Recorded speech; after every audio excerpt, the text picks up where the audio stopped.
The 2026 World Cup was originally framed as a farewell tour.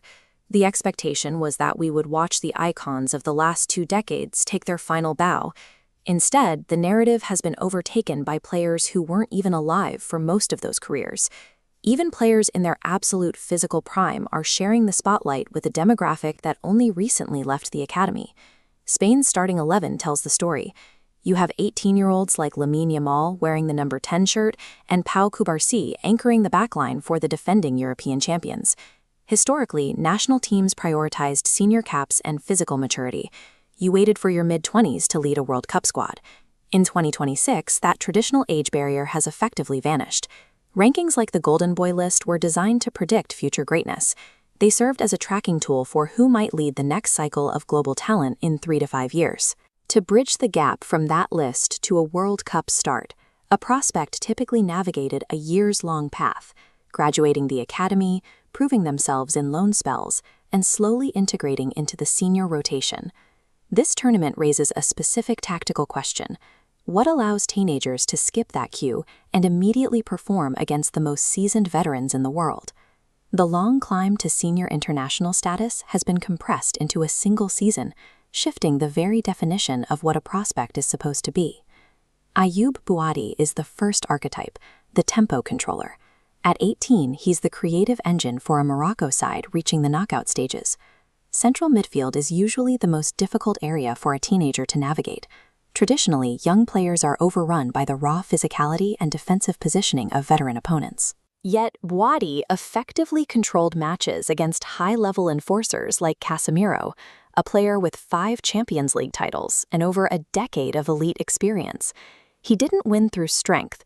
He used spatial awareness to avoid the battle entirely, anticipating pressure and moving the ball before defenders could close the gap. For modern scouts, this proves mental processing speed can substitute for years of physical development, allowing high IQ teenagers to dictate the game against much older opponents. 19-year-old Ivory Coast striker Yan Diomande represents the second archetype, the physical and technical unicorn. Forward profiles used to be binary. You were either a powerful target man who used your frame to hold the ball, or you were an agile dribbler who relied on speed and technique. Diomande has merged those traits. He possesses the imposing frame of a traditional number 9, but carries the ball with the fluidity of a winger. This chart makes him statistically unique. In his first 3 World Cup games, he's the only player this century to record over 10 successful dribbles and create 10 chances. When a striker outmuscles one defender and immediately outdribbles another, standard defensive structures fail. This combination of power and control allows Diomande to skip the traditional developmental steps usually required to lead a national team's attack.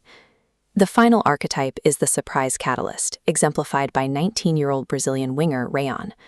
Rewrote was only promoted to the starting 11 after Rafinha suffered a hamstring injury. He was tasked with delivering offensive flair to a Brazilian attack that had struggled to break through compact defensive lines. He provided direct dribbling in tight spaces, creating the specific type of pressure needed to force mistakes from veteran defenders. After assisting the opening goal against Scotland, he became the youngest Brazilian player to record a World Cup assist since Pelé in 1958. High-leverage tournament performances like these allow teenage catalysts to consolidate their senior status instantly, bypassing the final years of the academy queue. The emergence of these archetypes suggests that the standard path for academy graduates has been permanently altered. For elite clubs and national teams, youth is no longer a trait that requires seasons of patience. It is now a primary offensive weapon. If a player displays this level of tactical intelligence or a hybrid physical profile, their integration into the senior starting lineup is immediate. This shifts the purpose of the Golden Boy list.